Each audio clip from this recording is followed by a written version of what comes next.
You got what you asked for, and now you're miserable.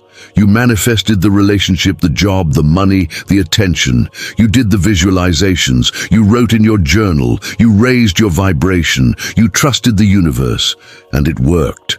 The thing you wanted showed up, and for a moment, maybe a day, maybe a week, you felt like you'd cracked the code, like you were finally in control. But then something happened. The relationship that looked perfect from the outside started to feel suffocating. The job you fought so hard to get is draining the life out of you. The money came, but so did the anxiety about losing it. The attention you crave now feels like a spotlight you can't escape. And you're left standing there in the life you designed, wondering why it doesn't feel the way you thought it would. Here's what the manifestation gurus don't tell you. Getting what you want is easy. Living with what you manifested is the hard part. Let me be clear from the start. Manifestation is real. Your thoughts do shape your reality. Your energy does attract experiences. Your beliefs do create your circumstances. None of that is in question. But what nobody talks about is this. Manifestation doesn't care why you want something. It doesn't ask if you're ready for it. It doesn't check if you're manifesting from your highest self or your wounded ego. It just delivers. And that's where the danger lives. Think about it. Most people come to manifestation from a place of lack. They're broke, so they manifest money. They're lonely, so they manifest a partner. They're invisible, so they manifest recognition. And on the surface, this makes sense. You want what you don't have. That's human. But here's the problem. When you manifest from lack, you don't manifest the thing itself. You manifest your relationship to that lack. You manifest the wound dressed up in different clothes. Let me give you an example. Say you grew up feeling unseen. Maybe your parents were emotionally unavailable. Maybe you were the middle child who got lost in the shuffle. Maybe you learned early on that love was conditional, that you had to perform to matter. So you grew up with this aching need to be noticed, to be chosen, to be enough. And then you discover manifestation, and you think, finally, here's the answer. I'll manifest a partner who sees me. I'll manifest success so people can't ignore me anymore. I'll manifest the life that proves I'm worthy. So you do the work. You visualize, you affirm. You align, and it works. You attract the partner. You get the promotion. You build the platform.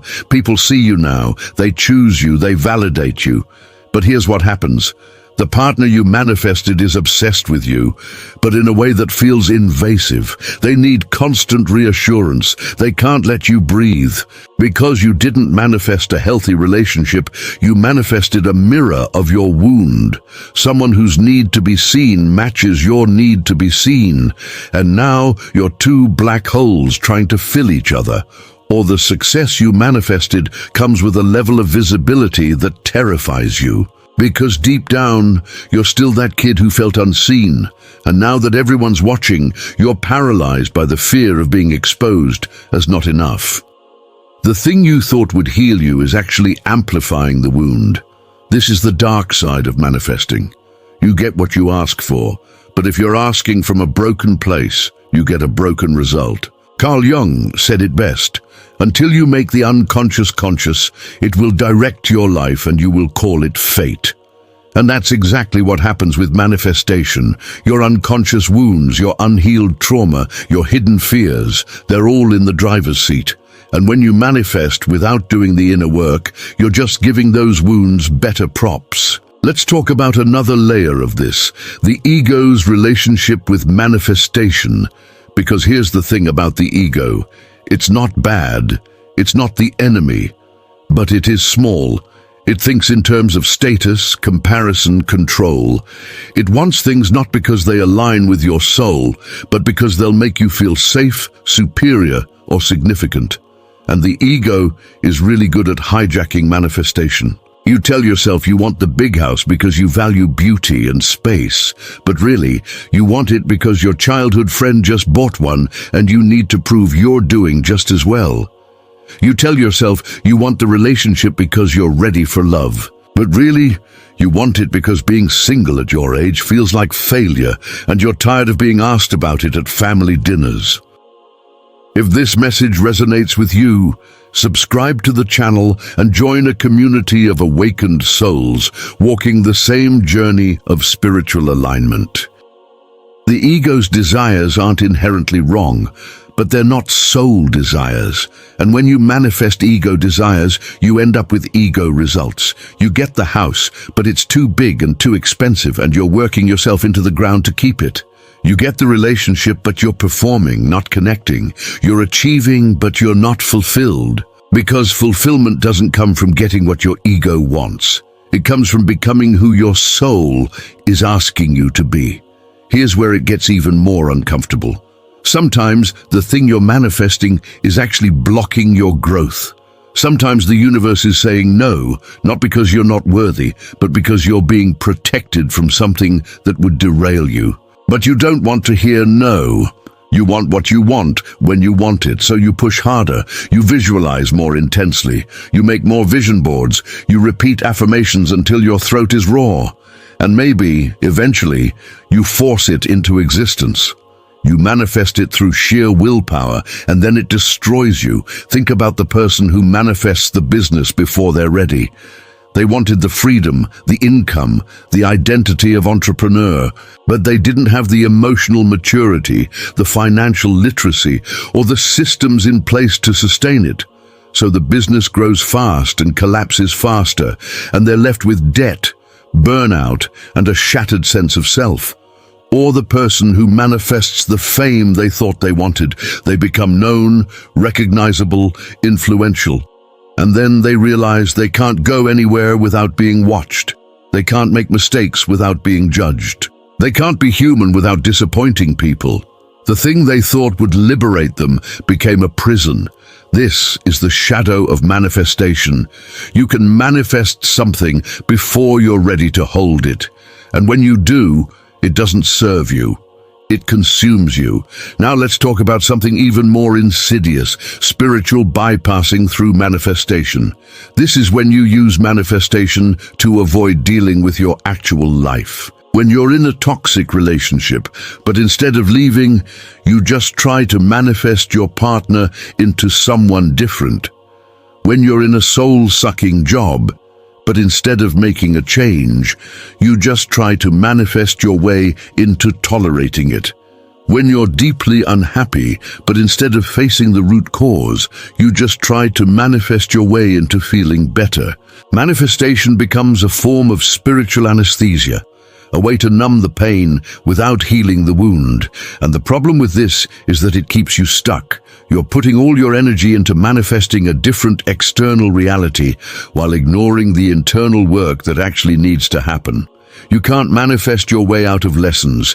You can't manifest your way past growth. The universe doesn't work like that. If there's something you need to learn, something you need to face, something you need to integrate, manifestation won't save you from it. It'll just rearrange the furniture while the foundation crumbles. Here's another truth that's hard to swallow. Sometimes the worst thing that can happen is getting exactly what you want, because wanting something and having something are two completely different experiences. Wanting is full of possibility, of hope, of potential. Having is full of responsibility, maintenance, reality. When you're manifesting, you're in love with the idea, the fantasy, the version of the thing that exists in your imagination, where everything is perfect and nothing has gone wrong yet. But when you actually get it, you have to deal with the reality. The partner who has morning breath and bad days. The business that requires endless decisions and problems to solve. The success that comes with pressure and expectations. And a lot of times, the reality doesn't match the fantasy. Not because manifestation failed, but because you manifested a projection, not the actual thing. This is why so many people end up in this cycle. They manifest something, they get it, they're disappointed, so they move on to the next thing. They manifest that, they get it, they're disappointed again, and they start to think manifestation doesn't work, or that they're doing it wrong, or that they're cursed. But the issue isn't manifestation. The issue is that they're trying to use external things to fix internal voids. And it doesn't matter how much you manifest. If the void is still there, nothing will fill it. Let's go deeper.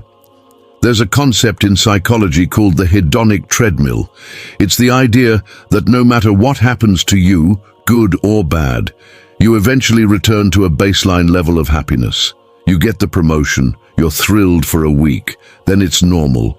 You move into the dream house, you're excited for a month, then it's just where you live. Manifestation doesn't override this.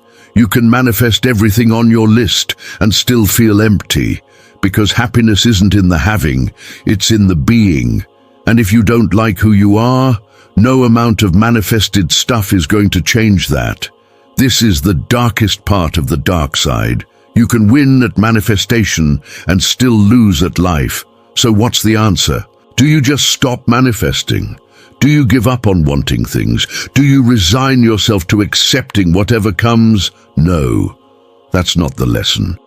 The lesson is this: manifestation without inner work is just shopping, and you can't buy your way to enlightenment.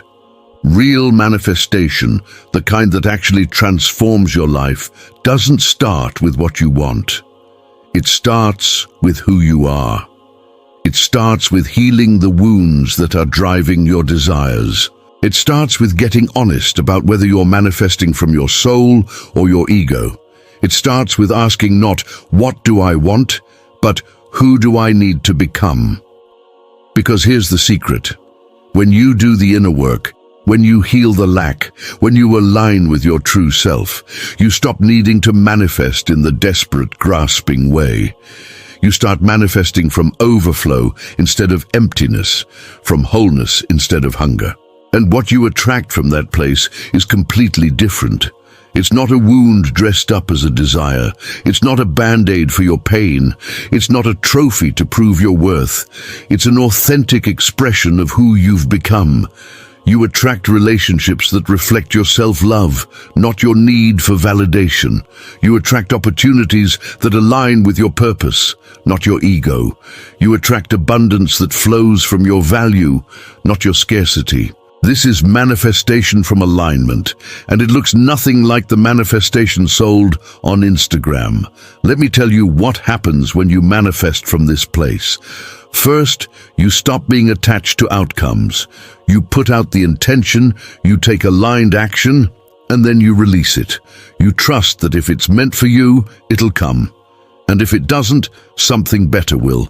You're not white-knuckling your desires into existence. You're allowing them to unfold. To celebrate your arrival, we've prepared a gift, a guide to help you navigate your inner transitions with clarity and elegance. Alignment. 7 Phases of Consciousness Awakening. Download your copy from the link in the description. Second, you stop manifesting from comparison. You stop wanting things because other people have them. You stop measuring your success against anyone else's timeline. You get clear on what you actually want, not what you think you should want. Third, you become okay with the no. When something doesn't manifest, you don't spiral into unworthiness. You don't assume you're broken or cursed. You trust that the universe sees a bigger picture than you do, that sometimes protection looks like rejection. And fourth, you take responsibility. You stop blaming manifestation for your problems. You stop acting like a victim of your own desires. You recognize that you created this, and you can create something different, not from shame, but from power. This is the initiation that the dark side of manifestation offers. It's not about stopping the practice, it's about deepening it. It's about moving from surface level wanting to soul level becoming. Because the truth is, you're always manifesting. Every thought, every belief, every action is creating your reality. The question isn't whether manifestation works. The question is, what are you actually manifesting? And is it coming from the healed version of you or the wounded one? Most people never ask that question. They just keep manifesting from the same broken place and wondering why their life keeps breaking in new ways. They get the new partner who triggers them in all the same places. They get the new job that recreates all the same dynamics. They get the new city that carries all the same loneliness. Because they didn't change, they just changed locations. Real transformation doesn't happen when you manifest a new external reality. It happens when you become a new internal reality, when you heal the wound, when you integrate the shadow, when you stop running from yourself and start running toward yourself. And from that place, manifestation becomes effortless, not because you're trying less, but because you're aligned more. You're not forcing, you're flowing, you're not grasping, you're receiving. Let me be even more direct. If you're using manifestation to escape your life, you're doing it wrong. If you're using it to prove your worth, you're doing it wrong. If you're using it to fill a void, to fix a wound, to avoid discomfort, you're doing it wrong. Manifestation is not a magic wand, it's a mirror. It shows you who you are and what you believe you deserve. And if you don't like what's showing up, the answer isn't to manifest harder. The answer is to look at the reflection and do the work to change it. So here's what I want you to do. Look at what you're currently trying to manifest. Really look at it. And ask yourself, why do I want this? What do I think it will give me? What am I afraid will happen if I don't get it? Be brutally honest. If your answer involves proving something to someone, fixing something about yourself, or escaping something in your life, pause. That's a red flag. That's the ego driving. That's the wound talking. Now ask, what would the healed version of me want? What would I desire if I already felt whole, worthy, and enough? That's your compass. That's how you know if you're manifesting from alignment or from fear. And if you realize you've been manifesting from fear, from lack, from the wounded place, don't shame yourself. Don't give up. Just recalibrate, heal the wound, do the therapy, do the shadow work, do the journaling and the crying and the brutal self-honesty. And then, when you're ready, when you're clearer, when you're operating from a place of wholeness instead of hunger, manifest again. But this time, it'll be different. This time, it'll be real. The dark side of manifestation isn't that it doesn't work. It's that it works too well. It gives you exactly what you're asking for, even when you don't know what you're actually asking for. Even when what you're asking for is rooted in pain, not purpose. So be careful what you wish for, not because wishes are dangerous, but because they're powerful. And power without wisdom is just chaos with intention. If this hit you, if you've been manifesting from the wrong place and didn't realize it until now, you're not alone. Share this with someone who needs the reminder. Not to shame them, but to wake them up. And if you want more of these uncomfortable truths, the kind that actually change you instead of just comforting you, stay here. Not because I need your subscription, but because you're choosing depth over distraction.